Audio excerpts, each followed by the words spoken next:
And I don't want to accuse the man of being a liar, but we understand there are certain things you can and cannot say. Yeah, right. I mean, what are we doing, right? Do we really believe that they, when that thing went up on Instagram, that every one of the Nets was like, oh, my goodness, I had no idea that was going to happen, and isn't this a wonderful day? Well, when you phrase that last part, like, no idea, when they traded Allen Crabbe to get extra cap space, there's a good chance they knew, hey, let's give up first-round picks so we can get those 2 max slots. So I'm sure it wasn't a total surprise. Although, you know, like talking to other people that were in pursuit of Durant, it was, you know, this guy could change his mind every day. We're not sure. So you never, as a GM, you never want to sit there and say you absolutely know until you know. I mean, hell, Durant one time when he called Bob Myers the first time he went to Golden State, messed with him on the phone. Was like, hey, sorry.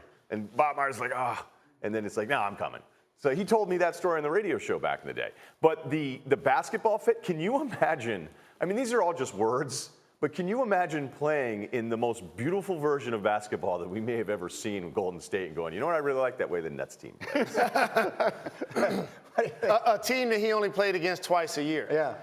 Kevin Durant, we talked about this the entire season, was in an arranged marriage with the Golden State Warriors. So regardless of whether they played beautiful basketball, regardless of whether they won 2 championships and he won Finals MVP. It didn't matter. It was never going to be his team. It never was going to be his team. We all anticipated him leaving. This time a year ago or so, Kyrie Irving was talking to the Celtics and their fans about him staying.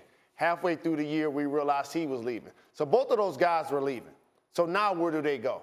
KD was always coming to New York City. What ends up happening is when you get hurt, you go from being the lead domino recruiting Kyrie Irving to the other way around. That's why he joined the Nets without giving them a meeting, because he was being recruited by Kyrie Irving. And he didn't necessarily need to be recruited by the team because he was coming to New York anyway. All right, so that's very interesting to me. And so you're going to see KD and Kyrie here. And I also think it's worth pointing out, we were going through some of these 538 projections earlier. 538 projects the Nets this year to win 38 games. Yeah, because Durant's, I mean, it lost in all this hysteria. I'm sorry, but like that seems a little low. But I mean, what are they really without Durant? They won more games than that last year, and they added Kyrie Irving. That still seems, I look at them as like a middling East team. 38 seems low. Yeah, so I guess I'll just go there. But like, I'm worried for the Nets part of it is how comfortable Kyrie comes this year without Durant.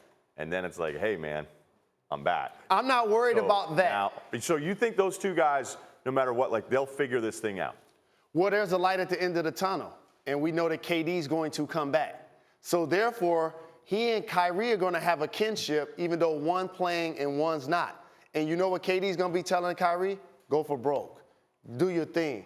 And you know what Kyrie's going to be doing? Between the legs, behind the back, getting the oohs and ahs from the New York fans. And in Brooklyn, people are going to say, basketball is back in New York City.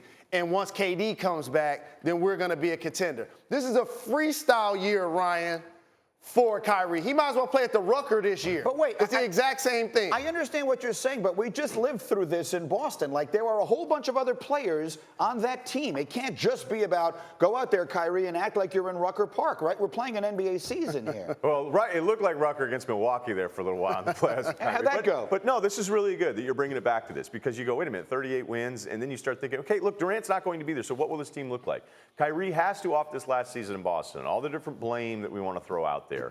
One of the biggest problems with that Celtics team is there was just a disconnect. Those younger dudes were really proud of what they had done the year before without Kyrie. Kyrie comes back. He's clearly the best player. And Kyrie looked at these dudes like they were 15 years younger and he'd won a bunch of rings. And they're like, you're like 5 years older than us. You know, so they didn't respect him as much as he wanted to be respected. There was resentment throughout the whole thing. And yet he's going to be with a Brooklyn team that was a really fun team this past season, made the playoffs. And I'm not going to say they battled Philly, but they made it interesting at least at times.